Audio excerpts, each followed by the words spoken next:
Since making my last top 10 zombie games for the Xbox 360 video, there have been a lot of new zombie games released. And with no sign of Dead Island coming out anytime soon, I thought now would be a good time to update the list. Again, like the last list, some of these games are far from perfect, but they're put in order of how I think zombie games should be. The first game on the list, which is a good example of how these games aren't perfect, is Blood Drive.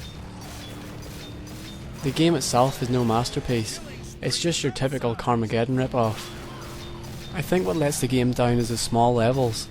If this had been more of a Grand Theft Auto style city you got to drive around, it would have been a lot higher on the list.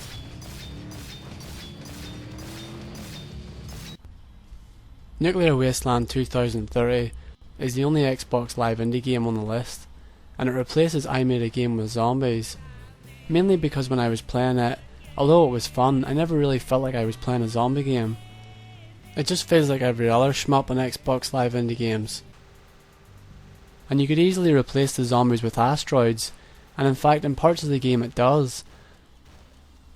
So really Nuclear Wasteland just feels a lot more like a zombie game to me. And it's on the list because it's a look at things to come. Like another game in development at the minute, Dead Shift, which looks like it'll be a great zombie game.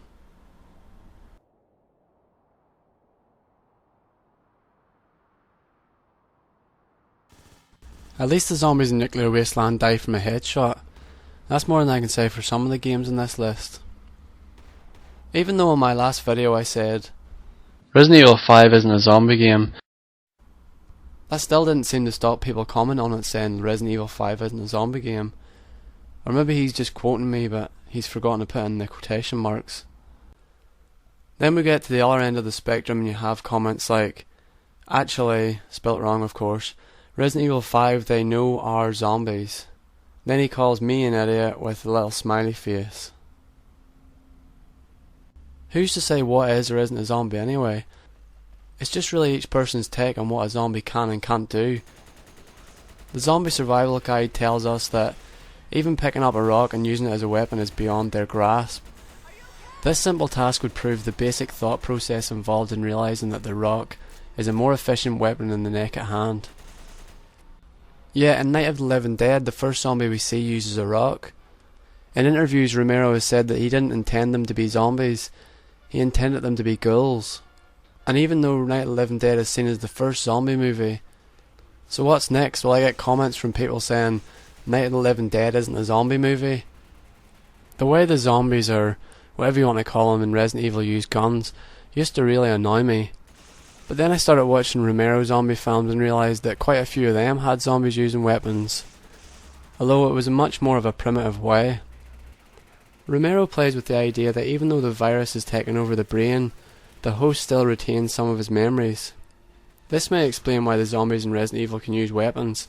By the look of them, they're all ex-army. I didn't really like this theory because I always thought zombies worked on pure instinct.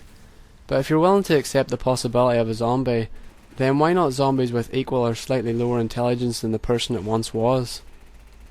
And anyway, when all you're really going on is fictional books and films, you don't really have much of an argument of what a zombie is or isn't.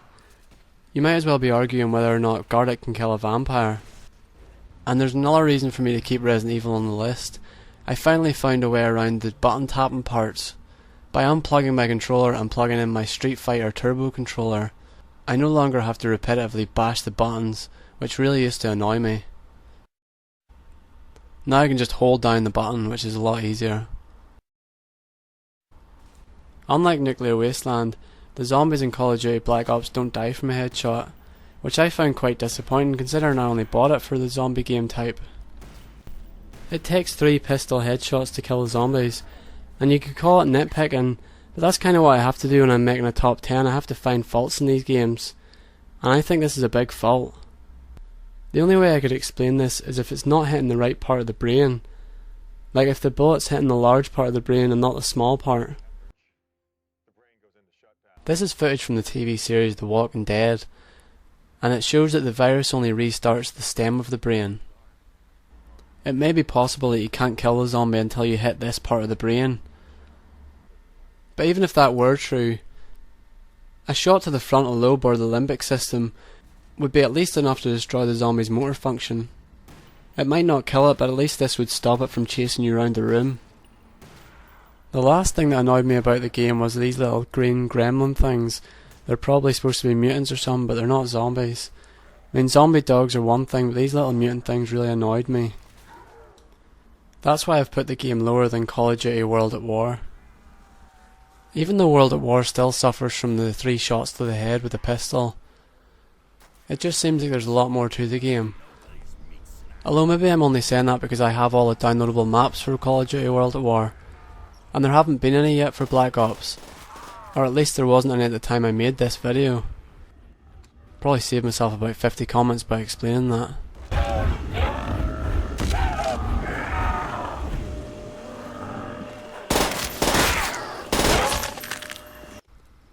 Not only do the zombies in Shellshock 2 die from a headshot, but they pretty much have to be shot in the head, no matter what weapon you're using. Even the shotgun can take several shots to the chest before even downing the zombie. Which is something quite refreshing when it comes to zombie games. A lot of game developers leave something like this out and just let you shoot wherever you want. Even though Shellshock 2's story is just a rip-off of the film Apocalypse Now, and the parts where you're fighting the Viet Cong are pretty subpar compared to other Vietnam games, it's been put quite highly on the list because of how it portrays the zombie. The zombies would have been perfect if it wasn't for one thing. They never try and take a bite out of you. They only try and hit or punch you. Although you do see groups of zombies feeding on corpses, so at least the developers didn't completely forget to put it in. There are cutscenes where the zombies try and grab onto your weapon, but the Viet Cong do this too. I would have liked it to be more like the early Resident Evil games, where the zombies grab onto you if you let them get close enough. If you don't know much about zombies, you might be wondering why they would want to eat you in the first place. So for that I'll let Dr. Frankenstein from Day of the Dead explain why.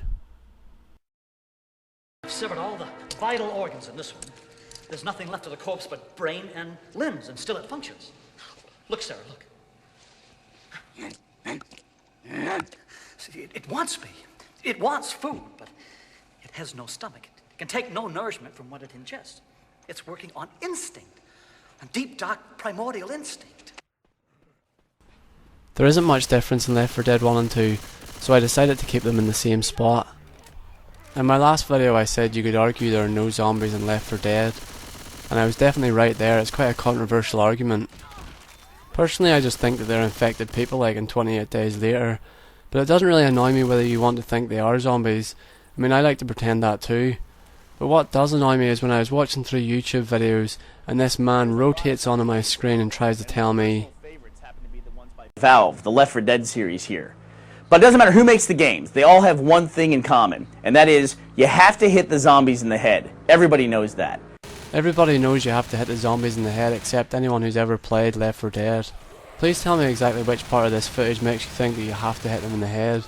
The part where I'm just generally shooting in the zombies' direction, not even really aiming, and just holding down the trigger. This is just another great example of someone in the video game industry who knows very little about the games he's talking about. Probably doesn't even spend much time actually playing them. So if you could argue there are no zombies in Left 4 Dead, you might be wondering why I've included it in this video. Ever since playing the beginning of Resident Evil 2, I've always wanted a free roaming game that you get to explore a city. And it seems I'm not the only one, judging by the comments on my last video. The first level in Left 4 Dead was the closest I ever got to that, even though it is still quite linear, and it's not quite a free roaming game. Dead Rising was number 1 on the last list, but because of new zombie games I've had to put it down a couple of places. And it has everything I wanted in a zombie game. It's a free roaming game, despite what some people might think, but we'll get to that later. The zombies try and take bites out of you if you get close enough. And the zombies die from a headshot. Well, except this guy that's wearing a helmet. Which kinda reminds me of the guards that wore helmets in GoldenEye.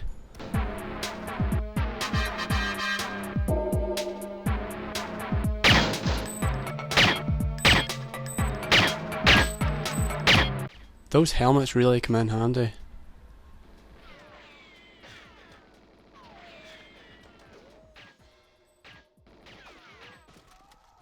Undead Nightmare is probably the best free roaming zombie game I've played. I never played Red Dead Redemption, but I've heard from people that did that story-wise Undead Nightmare is nowhere near as good. But to be honest, I don't really care about the story. I spend most of my time just free roaming about shooting zombies. This game's a bit like Shellshock 2, where you do have to hit the zombies in the head. You could easily waste about 10 or 15 shots in the zombie's torso, or even shoot them in the legs to down them, but they'll still get right back up again. Just like it says in Day of the Dead, they don't need limbs or internal organs. This really shows through in Undead Nightmare, and it's something I'm surprised game developers haven't capitalised on sooner. The great thing about it is every gunfight's unique, and it takes an element of skill to get a headshot, so you're not just holding down the trigger, which gets boring really quick. The only bad thing I could say about the zombies, and it is nitpicking, is that they don't bite you. Just like in other zombie games, they'll just try and hit you instead. Although you do come across zombies feeding on people, and sometimes have to save people from getting eaten by them. I'd love to see a game like this in first person and set in modern times. Not that I'm saying there's anything wrong with the setting of Undead Nightmare. In fact, I think cowboys and Native Americans could adapt much better to a zombie apocalypse than we could nowadays. Nowadays people are completely reliant on supermarkets. So if the zombies didn't kill you in the first couple of weeks, starvation probably would. But cowboys were probably used to living off the land, so they would be much more successful in surviving a zombie outbreak than we would. By the way, if you do see one of the 4 horses of the apocalypse, don't try and lasso them near a cliff.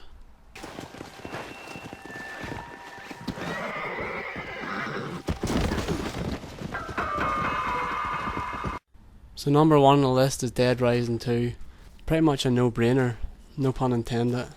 And it has all you can want in a zombie game. It has zombies dying from headshots, zombies trying to eat you, co-op, and yes, a free roaming game. I just want to emphasise that. Yes, it's a free roaming game. Easily the biggest complaint I receive about Dead Rising 1 and 2 is that it's not a free roaming game, or you have to do all the missions before the timer runs out. I don't really know where this idea has come from. Maybe people have just gotten used to doing what their Xbox tells them. But you definitely shouldn't feel pressured into doing what your Xbox tells you. I mean, it's your game, you bought it, do whatever you want with it. Play it however you want. You're not going to hurt your Xbox's feelings or anything.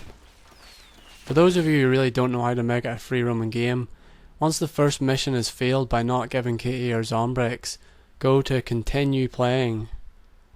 I don't really know what was hard about that or where all this pressure's coming from. It could be something to do with people thinking they're not going to get achievements by not doing the story. And for that I kinda hate achievements. So that concludes this top 10 video. If you liked it, then check out my other videos and give this one a thumbs up. And if you didn't like it, then why the hell did you sit through 13 minutes of it?